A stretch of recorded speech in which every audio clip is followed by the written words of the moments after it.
shot by ICE. I want to tell everybody directly, that is bullshit. This was an agent recklessly using power that resulted in somebody dying, getting killed. As soon as it happened and we learned of the incident, we had several priorities. The first, of course, was to get the victim to the hospital and to get care as soon as possible. To the family, I'm so deeply sorry. There's nothing that I can say right now that's going to make you or your relatives or the friends of the victim feel any better. There were, I believe, 2 Minneapolis police officers that responded and were in the ambulance on the way to the hospital. The second was to get ICE off of the scene. There were dozens, if not hundreds, of ICE and federal. Having them there was only causing more chaos.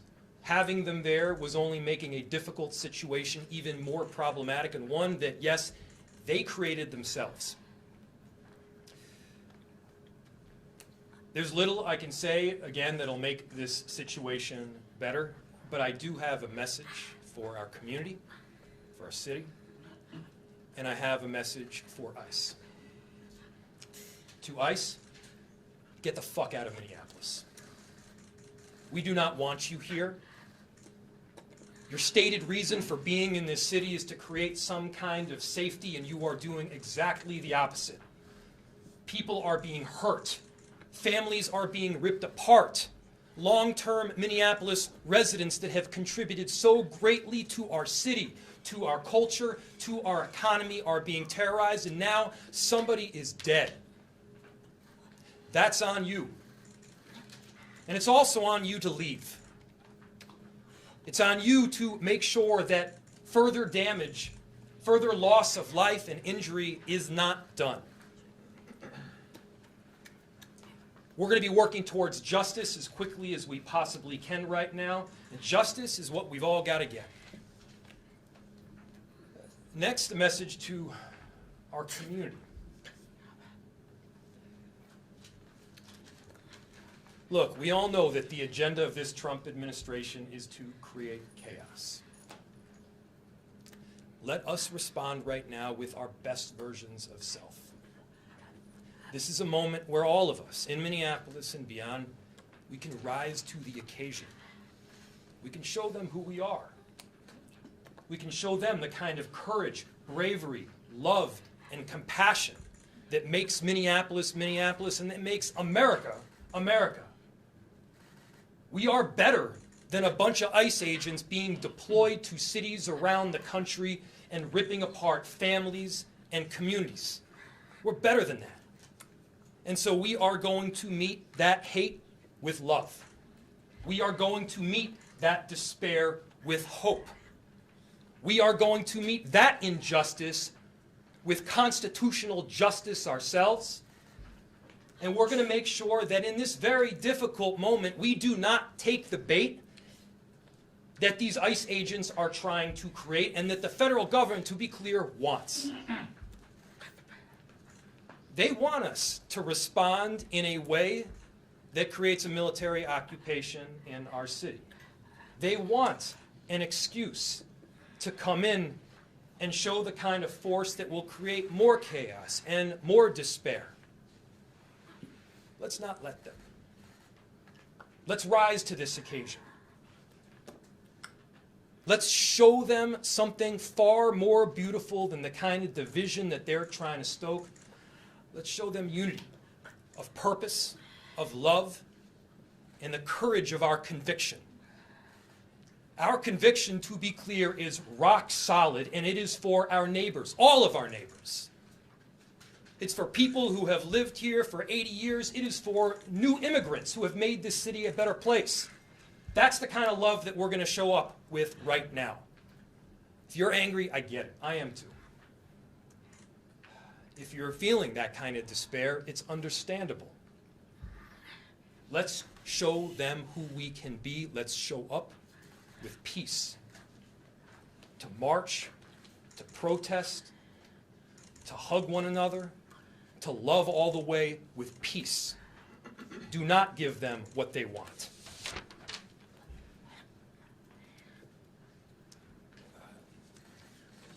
Finally, we've got a lot of work that needs to happen right now to make sure that, first, of course, the scene was secured as much as possible, that we were able to get the victim, now deceased, to the hospital. We've got a lot of work to do in the coming days. I want to thank our city enterprise for the work that they have done, but more importantly, what they're about to do, because this is going to be heavy, and our city has been through a lot. We also know that we're prepared to do right for people. Among them is our chief of police. I'll invite him up.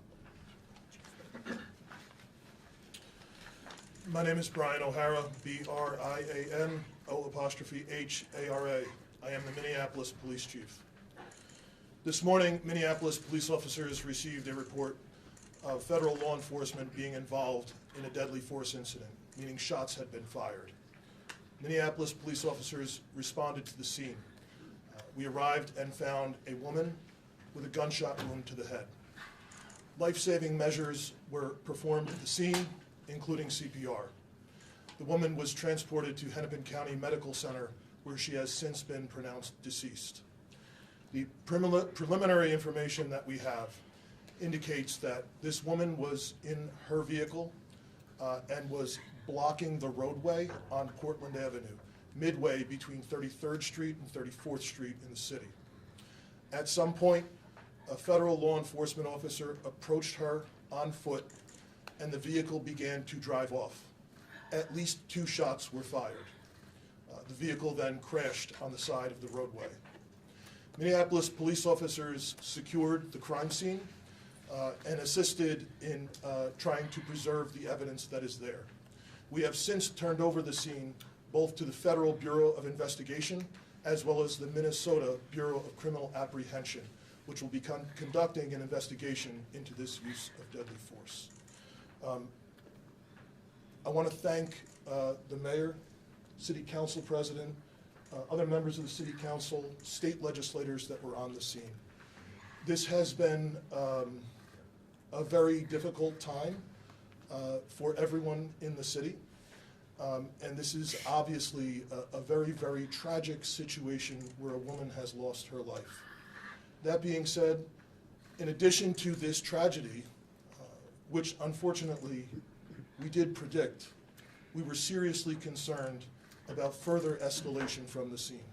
I want to thank the elected officials that came themselves to help us prevent that from happening, as well as the individuals on that scene that remained peaceful and that abided by law enforcement instructions so that we could preserve that scene and ensure that a full and transparent investigation can take place.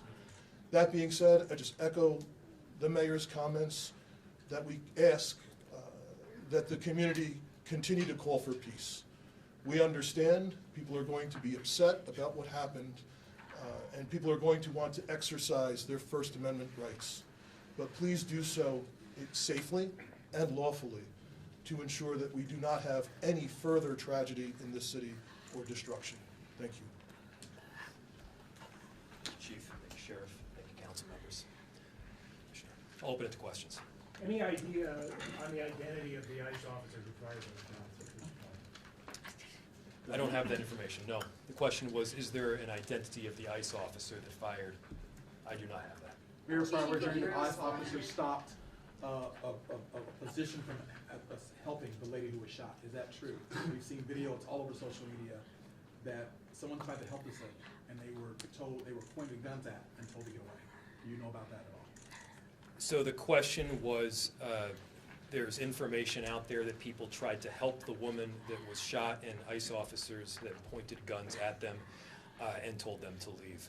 I do not have that information. I myself saw a video of the shots being fired as the car was driving away. What I can tell you is the narrative that this was just done in self-defense is a garbage narrative. That is not true. It has no truth. And it needs to be stated very clearly, since we have already seen a video of it. I do not know as to what you're talking So about. Mayor, What's the she city's wasn't driving, protocol? she wasn't driving the car toward him, using her vehicle as a weapon? That does not appear to be the case at all. What's the city's protocol when an observer or an activist calls 911? They say an agent's following them or an agent's pointing a gun at them. How does the city of Minneapolis handle that situation going forward, considering what just happened today? Repeat it one more time. I missed the first part of what you said. I'll turn it over to the chief. What does the city do when someone calls 911 and a federal agent's pointing a gun at them, that sort of thing? I'll turn it over to the chief. The question is, what does someone do when a federal agent is pointing a gun at them? Chief. So, if I heard you correctly, the question is about when people call 911. Yes. What is the city's protocol? Yes, yes. In these situations? We've had a very dramatic increase in 911 calls related to this activity.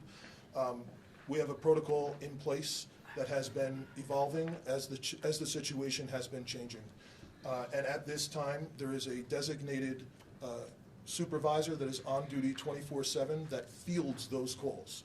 And we do everything that we can to ensure that they are appropriately prioritized, with the priority being placed upon the protection of life and safety of everyone in the community. Can you tell us any more about the woman who was fatally shot? Was she there as a legal observer, protester, bystander? What do you know that you can share? So the question was, what can I share about the deceased? There is nothing to indicate that this woman was the target of any law enforcement investigation or activity. This woman was in her car, and it appears then blocking the street because of the presence of federal law enforcement, which is obviously something that has been happening, not just in Minneapolis, but around the country. She appears to be a middle-aged white woman. Chief, just about a month ago, you said these unplanned and questionable tactics by federal agents would result in someone being killed at a press conference right here. Do you consider today's tactics in line with that, or do you just have a generic response to the fact that somebody is now dead? The question is that I had previously made several statements about being concerned about the tactics being employed. I am obviously very concerned that I have been told that a woman who was sitting in her car blocking the street and not the target of any enforcement activity is now deceased.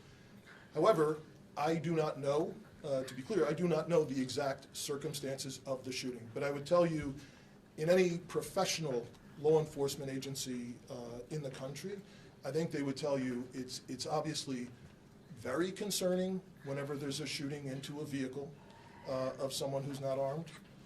But it also is something that is possible. At times, it is justified. But it is very concerning, and it's something that most law enforcement agencies in the country train very intensely to try and minimize the risk that law enforcement officers get placed into a situation that the need for deadly force would be necessary.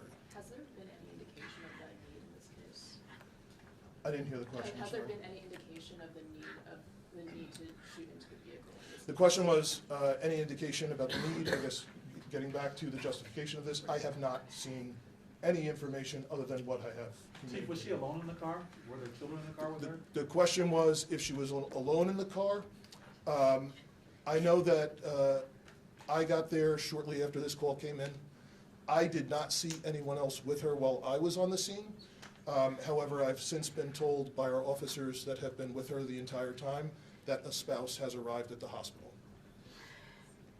Mayor, just curious if you're thinking about contacting federal authorities to register your concerns about this, I mean, personally making phone calls, et cetera. Yes, we've been on the phone all morning.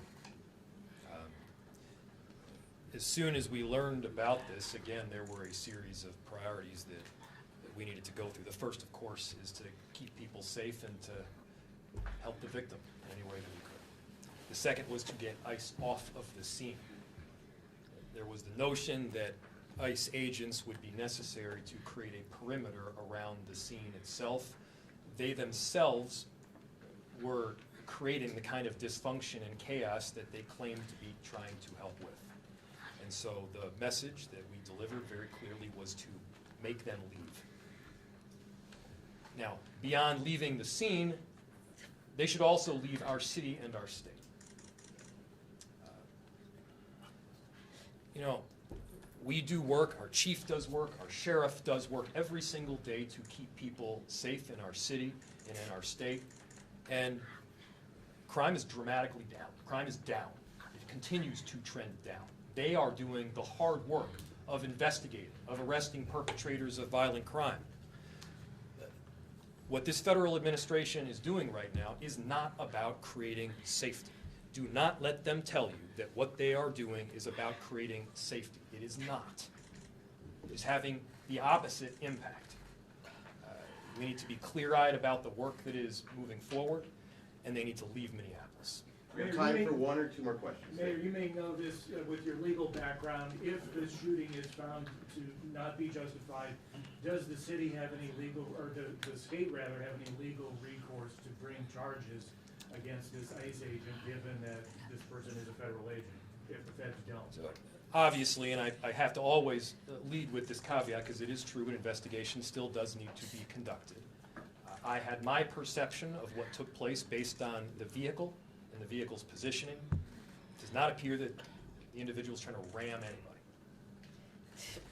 Now, the question was, if it is in fact found to be an unjustified shooting, who issues the charge, who prosecutes, how does justice take place? I don't know the answer in full to that. This is obviously information that we're still working out. Chief, do you have any additional information, or Commissioner? The only thing I would add to the mayor's statement is that the crime scene was held by the Minneapolis Police Department, and the investigation is now being led jointly by the Federal Bureau of Investigation as well as the Minnesota Bureau of Criminal Apprehension.